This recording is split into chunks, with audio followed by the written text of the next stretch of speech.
Il est en première ligne sur des questions aussi sensibles que les libertés fondamentales, la citoyenneté ou encore les relations entre les institutions. Dans un contexte marqué par des critiques d'organisations internationales sur la situation des droits humains, Pacome Adjorovi, ministre togolais en charge des droits de l'homme, est notre invité. Alors, quelle est la réalité sur le terrain? Quelle réponse aux préoccupations de la société civile et de la jeunesse? Il nous apporte son éclairage. Bienvenue, monsieur Adjorovi. Alors, quelle est aujourd'hui la situation des droits humains au Togo? Le pays vient de traverser une période mouvementée après plusieurs jours de violentes manifestations, en grande partie à cause de la récente réforme constitutionnelle. On parle de 7 morts. Une enquête a été ouverte sur 5 de ces décès. Alors, comment en est-on arrivé là? Et surtout, est-ce qu'on peut avoir une mise à jour sur cette enquête?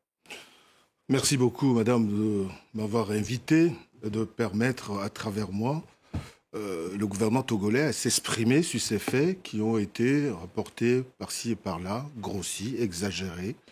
Mais la réalité des faits, je vais vous la donner telle que je l'ai vécue moi et que les Togolais l'ont vécue. En réalité, une fausse crise a été fabriquée par des gens dont l'agenda est purement ailleurs, l'agenda caché. C'est de déstabiliser un pays. C'est de dénigrer un pays. C'est de faire en sorte qu'on pense que le Togo est un pays qui vit sous une coupe dictatoriale. Et pour cela, rien n'a été épargné à ce pays qu'on a accablé de tous les maux. De quoi il s'agit? Madame, est-ce que vous pouvez accepter, concevoir que des individus, depuis l'extérieur, ordonnent à leurs compatriotes d'aller dans la rue, de brûler des commissariats, de brûler les mairies, de s'attaquer aux ambassades, et notamment à visage découvert? Attaquez-vous à l'ambassade de France, aux intérêts français. Ça a été dit. Nous avons les cassettes. Nous avons... Cette incitation à la violence, à la haine, n'eût été le professionnalisme de nos forces de défense et de sécurité, madame, nous aurions le pire. Et dans ce contexte, quel État au monde n'utiliserait pas les moyens légaux pour protéger la population? Et donc vous avez une explication pour la mort de ces 7 personnes? Mais vous savez, je suis avocat de formation et je ne vais pas vite en besogne. Effectivement, il y a eu des morts. Les enquêtes sont en cours. Laissons le parquet dérouler son enquête. Vous parlez Nous saurons bientôt. Alors, on attend donc le résultat de l'enquête, mais en tout cas, la majorité de ces gens qui étaient dans la rue n'étaient pas là uniquement pour des pillages. Il y avait quand même des revendications qui étaient justifiées, notamment la réforme constitutionnelle, mais pas que d'ailleurs. Il y avait également des revendications économiques. Est-ce que, M. Adjorovi, est-ce qu'on a le droit de manifester au Togo? Bien sûr, madame. Les libertés publiques sont garanties. Et ce n'est pas l'avocat que je suis qui va vous dire ici que nous n'allons pas, nous irons à l'encontre de ces libertés fondamentales, garanties par notre Constitution quand même. La Déclaration des droits de l'homme est annexée, figure dans notre Constitution. De quoi il s'agit, madame?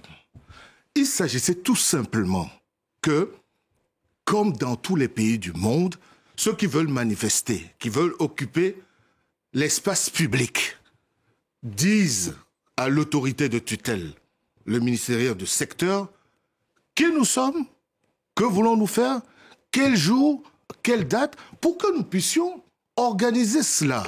Puisque je viens de vous dire, dans les revendications qui ont été portées à la connaissance sur les réseaux sociaux, on nous disait clairement, attaquez-vous aux forces de l'ordre. Attaquer les ambassades. Il y a toujours des débordements. Dans toute manifestation, il y a toujours des débordements. Oui, madame. Mais il y a toujours quand même une raison pour ces manifestations. C'est pour ça. Et non, donc, est-ce que vous écoutez, est-ce que vous entendez? D'ailleurs, la plupart de ces manifestants étaient des jeunes. Oui. Notamment, c'est sur les réseaux sociaux que ces messages ont été envoyés.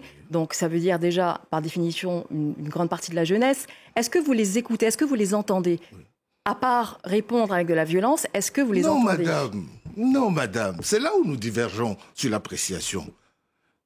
Bien entendu, je l'ai dit précédemment ailleurs, que parmi ces manifestants, il y a certains qui, peut-être, pensent que le sujet les interpellent et qui viennent manifester. Et d'ailleurs, excusez-moi de vous couper, parce que d'ailleurs, vous avez notamment, parmi ces personnes donc, qui appelaient à manifester à travers les réseaux sociaux, vous l'avez mentionné, il y a l'artiste Amron que nous avons reçu en interview, qui a été arrêté, qui a été forcé d'être interné dans un hôpital psychiatrique, c'est quand même... et qui, à sa sortie, nous a accordé une interview en nous disant qu'il avait été torturé. Que dites-vous, monsieur Adjorovi? Apportez-nous les preuves. Pour l'instant, je vous dis, toute une enquête est montée sur cette affaire. Et nous attendons les conclusions. Si tel est le cas, nous en tirerons les conséquences. Mais ce qui est certain, c'est que la jeunesse, une partie de la jeunesse, pas toute la jeunesse, excusez-moi, je reviens de 400 km de Lomé, un pays kabyle, où se tiennent traditionnellement les luttes traditionnelles. Le nombre de jeunes que j'ai vus, puisque cette lutte concerne les jeunes gens qui accèdent à la majorité, c'est-à-dire à 18 ans. Ils étaient des milliers et des milliers qui, après, en fait, se sont retrouvés chez le chef de l'État pour le conforter, pour l'applaudir. Et ces jeunes ne sont pas aussi des jeunes Togolais. Je vais vous dire quelque chose. Vous parlez d'Amron, artiste togolais. Mais je vais vous dire, à ce même rendez-vous, j'ai vu pas mal d'artistes, de musiciens. Je ne veux pas donner leur nom ici parce que, bien entendu, nous sommes dans une époque maintenant où, dès qu'on donne un nom qui semble apprécier ce que fait le gouvernement, des torrents de boue, d'insultes, vous allez voir. Dès que je vais quitter ce plateau tout de suite, rien ne me sera épargné. Pour conclure, donc oui. Vous dites qu'au Togo, si on n'est pas satisfait de ce que le gouvernement a établi, on peut manifester. On a toujours manifesté. Il y a des manifestations. Si mon collègue de la sécurité était ici, il allait vous donner des chiffres. Il vous donne des jours. Il y a eu des manifestations où l'opposition a pu manifester. Mais lorsqu'on leur dit, dans le contexte que nous vivons, et avec les menaces qui pèsent, avec tous ces gens qui déversent des torrents de boue, nous ne pouvons pas permettre certaines manifestations parce que l'ordre public ne sera pas assuré, la sécurité des Togolais ne sera pas assurée. Ce n'est pas une interdiction. Il n'y a pas d'interdiction au Togo. Et je suis venu marteler cela. Très bien. Et en même temps... on retiendra ce message, il n'y a pas d'interdiction. Merci beaucoup, Paka Djoreri, ministre togolais en charge des droits de l'homme. Je vous invite à venir le vérifier. Très bien. Merci, l'invitation est acceptée. Merci beaucoup.